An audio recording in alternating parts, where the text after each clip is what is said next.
नमो भगवते वासुदेवाय। जय श्री हरि। आप सभी का हमारे YouTube चैनल पर हार्दिक स्वागत है। आज शनिवार के दिन आइए सुने धर्मराज जी की पौराणिक कथाएं। इन कथाओं को श्रद्धा और भक्ति के साथ पूरा अवश्य सुनिएगा। एक बार प्रेम से बोलें, धर्मराज जी महाराज की जय हो। पौराणिक कथा के अनुसार एक गांव में एक बुढ़िया माई रहती थी। वह बहुत व्रत पूजन करती थी। जब उनकी उम्र पूरी हो गई तो उन्हें एक दिन यमदूत लेने आए और वह उनके साथ चल दी। रास्ते में चलते चलते एक गहरी नदी आई तो यमदूत ने उनसे पूछा कि माई, क्या आपने गोदान किया है? तब बुढ़िया माई ने तुरंत पूरी श्रद्धा से गौ माता का ध्यान किया तो गाय उनके समक्ष आ गई। फिर बुढ़िया माई उस गाय की पूंछ पकड़कर नदी आसानी से पार कर गई। कुछ देर बाद उनके रास्ते में काले कुत्ते आ गए। तब यमदूत ने कहा कि माई, क्या कुत्तों को खाना दिया था? बुढ़िया माई ने फिर कुत्तों का ध्यान किया तो वे रास्ते से चले गए। बुढ़िया माई फिर से आगे बढ़ने लगी। तब उनके रास्ते में कौवे आ गए और उन्होंने उनके सिर में चोंच मारनी शुरू कर दी। तो यमदूत बोले कि बुढ़िया माई, किसी ब्राह्मण की बेटी के सिर में तेल लगाया था या नहीं? तब बुढ़िया माई ने फिर ब्राह्मण की बेटी का ध्यान किया तो कौवे वापस चले गए। कुछ आगे बढ़ने पर बुढ़िया माई के पैर में कांटे चुभने शुरू हो गए। तब यमदूत बोले कि बुढ़िया माई, खड़ाओं का दान किया है या नहीं? तब बुढ़िया माई ने उनका ध्यान किया तो खड़ाओं उनके पैरों में आ गई। बुढ़िया माई फिर आगे बढ़ी। फिर चित्रगुप्त जी ने यमराज से कहा कि आप यहाँ किसे लेकर आए हो? तब यमराज जी बोले कि बुढ़िया माई ने दान पुण्य तो बहुत किए हैं, लेकिन उन्होंने अपने जीवन में धर्मराज जी के लिए कुछ नहीं किया, इसलिए आगे के द्वार इनके लिए बंद हैं। धर्मराज जी की सारी बात सुनने के बाद बुढ़िया माई बोली कि आप मुझे सिर्फ 7 दिन के लिए धरती पर वापस भेज दें। मैं पूरी श्रद्धा से धर्मराज जी का व्रत और उद्यापन करके वापस यहाँ लौट आऊंगी। यमराज ने उन्हें धरती पर वापस भेज दिया। बुढ़िया माई अपने गांव आ गई और गांव वालों ने उन्हें भूतनी समझकर अपने घर के दरवाजे बंद कर दिए। वह जब अपने घर गईं तो उनके बहू बेटे ने भी डर के मारे दरवाजे बंद कर दिए। तब बुढ़िया माई ने कहा कि मैं भूतनी नहीं हूँ, मैं तो धर्मराज जी की आज्ञा से सिर्फ 7 दिन के लिए धरती पर वापस आई हूँ। इन 7 दिनों में मैं धर्मराज जी का व्रत और उद्यापन करूँगी, जिससे मेरे लिए परलोक के रास्ते खुल जाएंगे। बुढ़िया माई की बातें सुनकर बहू बेटे उनके लिए पूजा की सामग्री ले आई। लेकिन जब बुढ़िया माई कहानी कहती हैं तब वह हुंकारा नहीं भरते, जिससे बुढ़िया माई बाद में अपनी पड़ोसन को कहानी सुनाती हैं और वह हुंकारा भरती हैं। इस तरह से 7 दिन धर्मराज जी की विधि विधान से व्रत पूजा और उद्यापन करने के बाद धर्मराज जी बुढ़िया को लेने के लिए विमान भेजते हैं। स्वर्ग से आए विमान को देख उसके बहू बेटों के साथ सारे गांव वाले भी स्वर्ग जाने को तैयार हो गए। तब बुढ़िया माई ने कहा कि तुम कहाँ तैयार हो रहे हो? मेरी कहानी तो सिर्फ मेरी पड़ोसन ने सुनी है, इसलिए वही मेरे साथ जाएगी। तब सारे गांव वाले बुढ़िया माई से धर्मराज जी की कहानी सुनाने का आग्रह करने लगे। तब बुढ़िया माई ने उन्हें भी कहानी सुना दिया। कहानी सुनने के बाद गांव के सभी लोग विमान में बैठकर स्वर्ग जाते हैं। तो धर्मराज जी कहते हैं, मैंने तो विमान केवल बुढ़िया माई को लाने के लिए भेजा था। तब बुढ़िया माई ने कहा कि हे धर्मराज जी, मैंने अपने जीवन में जो भी पुण्य किए हैं उसमें से आधा भाग मैं अपने गांव वालों को देना चाहती हूँ। इस तरह से धर्मराज जी ने ग्रामवासियों को भी स्वर्ग में जाने दिया। हे धर्मराज जी महाराज, जैसे आपने बुढ़िया माई और उसके गांव के सभी लोगों को स्वर्ग में जगह दी, उसी तरह से हमें भी देना। साथ ही कहानी सुनकर हुंकारा भरने वालों को भी देना और कहानी कहने वाले को भी परलोक में जगह देना। धर्मराज जी महाराज की जय। अब आइए सुने दूसरी पौराणिक कथा, अपने कर्मों का फल।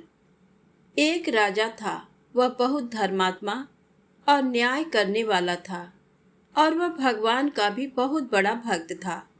उसने ठाकुर जी का मंदिर बनवाया और एक ब्राह्मण को उसका पुजारी नियुक्त किया। वह ब्राह्मण बहुत ही अच्छा और धर्मात्मा था। वह राजा से कभी भी कुछ नहीं मांगता था। उसके स्वभाव पर राजा भी बहुत प्रसन्न थे और उसे रोज मंदिर में पूजा करते हुए 20 वर्ष हो गए थे। उसने कभी राजा से किसी प्रकार का कोई प्रश्न नहीं किया। फिर एक बार राजा को एक पुत्र पैदा हुआ। उसने उसे पढ़ा लिखा कर बहुत विद्वान बनाया और उसकी शादी एक सुंदर राजकन्या से करा दी। शादी की रात को राजकन्या को नींद नहीं आई और वह इधर उधर घूमने लगी। जब वह अपने पति के पलंग के पास आई तो उसने देखा कि हीरे जवाहरात से जड़ी एक तलवार वहां रखी है। उसने उस तलवार को म्यान से बाहर निकाला तो वह तलवार बिजली के समान चमकने लगी। ये देखकर वह डर गई और डर के मारे वह तलवार उसकी हाथ से छूटकर राजकुमार की गर्दन पर जा गिरी और राजकुमार का सर कट गया और वह मर गया।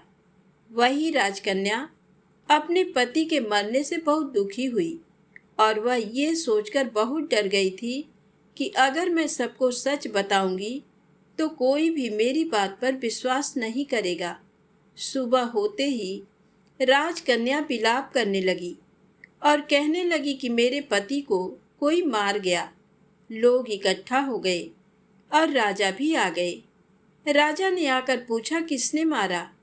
वह कहने लगी, मैं नहीं जानती वह कौन था, परंतु उसे मैंने ठाकुर जी के मंदिर में जाते हुए देखा है। राजा समेत सभी लोग ठाकुर जी के मंदिर में गए तो उन्होंने ब्राह्मण को वहां पूजा करते हुए देखा। सभी ने उसे पकड़ लिया। ब्राह्मण ने बहुत कहा कि मैंने राजकुमार को नहीं मारा, पर किसी ने उसकी बात नहीं मानी।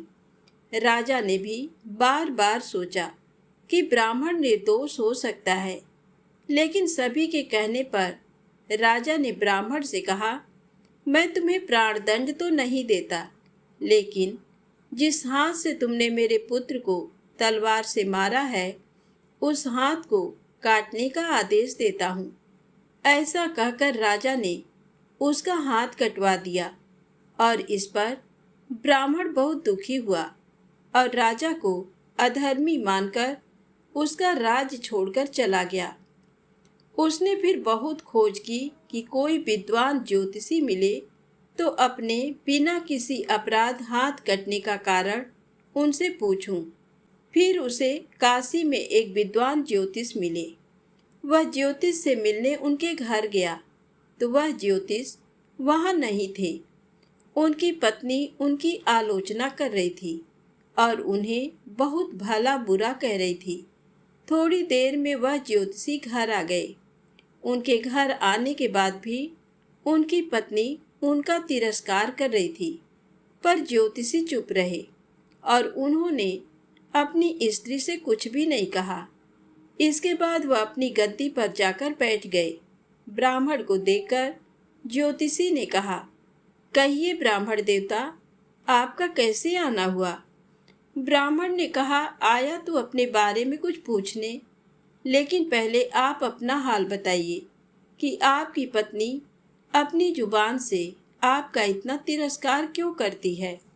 तब ज्योतिषी ने कहा, ये मेरी स्त्री नहीं, मेरा कर्म है। दुनिया में हम जिसे भी देखते हैं, भाई हो, पुत्र, शिष्य, पिता या कोई भी संबंधी, वह सब हमारा अपना ही कर्म है। अपना किया हुआ कोई भी काम, शुभ हो या अशुभ, हमें भोगना ही पड़ता है, इसलिए मैं अपने कर्मों को खुशी से भोग रहा हूँ। ब्राह्मण ने पूछा, आपने ऐसा क्या कर्म किया था? तो ज्योतिषी ने कहा, पूर्व जन्म में मैं एक कौवा था और आज जो मेरी स्त्री है वो एक गधी थी, जिसकी पीठ पर एक फोड़ा हो गया था और फोड़े की पीड़ा से वह बहुत दुखी थी। उस फोड़े में कीड़े पड़ गए थे, जिन्हें खाने के लिए मैं इसके फोड़े पर चोंच मारता था, जिसके कारण इसे असहनीय दर्द होता था। एक बार इसकी पीठ पर चोंच मारते हुए मेरी चोंच इसकी हड्डी में घुस गई और वह दर्द से तड़प उठी। मैंने भी खुद निकालने की बहुत कोशिश की, परंतु वह अटक गई और नहीं निकल सकी। इसने सोचा कि पानी में मैं अपनी चोंच निकाल लूँगा और ऐसा सोचकर इसने गंगा नदी में प्रवेश कर दिया। गंगा का प्रवाह तेज होने के कारण हम दोनों बह गए और बीच में ही मर गए। तब गंगा जी के प्रभाव से ये तो ब्राह्मणी बनी और मैं बहुत बड़ा ज्योतिषी बना और आज ये मेरी पत्नी बनी है, जो कुछ दिनों के लिए मुझे अपने मुंह से गाली निकालकर मुझे दुख देगी।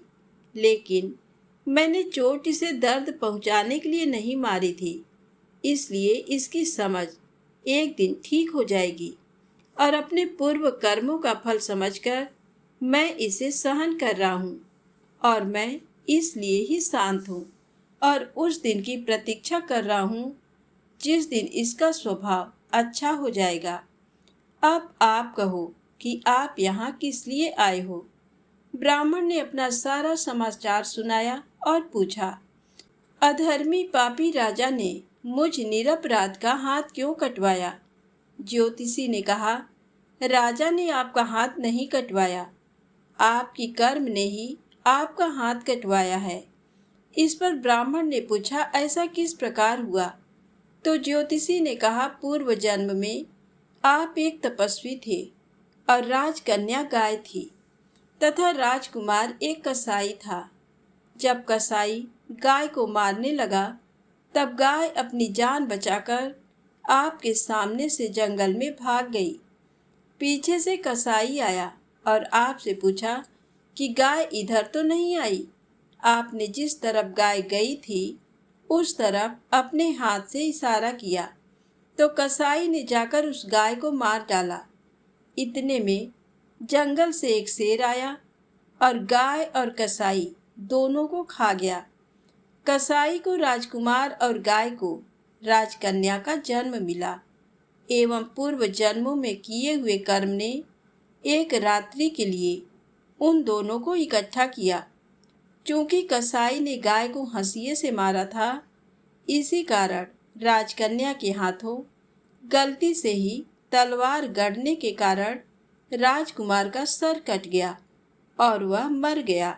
इस तरह अपना फल देखकर कर्म निवृत्त हो गया और तुमने हाथ का जो इशारा किया था उस पाप कर्म ने ही तुम्हारा हाथ कटवा दिया। इसमें तुम्हारा ही दोष है, किसी और का नहीं। तो दोस्तों, इस कहानी से हमें ये सीख मिलती है कि कोई भी कर्म छोटा या बड़ा नहीं होता, हमें हमारे कर्मों का परिणाम भुगतना ही पड़ता है। जैसा हमने किया है उसका फल हमें जरूर मिलता है। इसलिए हमें अपने कर्मों को सावधानी से चुनना चाहिए ताकि हम दूसरों को नुकसान न पहुंचा सके और अच्छे कर्म करके समाज में सहायता कर सके। हम इस कर्म सिद्धांत को मान लें और जान लें तो हम किसी भी घोर कर्म का फल भोगते हुए भी दुखी नहीं होंगे। प्रेम से बोलें, श्री हरि विष्णु भगवान की जय हो। यदि आपको ये वीडियो अच्छी लगे तो कृपया लाइक अवश्य करें, चैनल को सब्सक्राइब करें, ज़्यादा से ज़्यादा शेयर करें। जय माता दी, जय भोलेनाथ।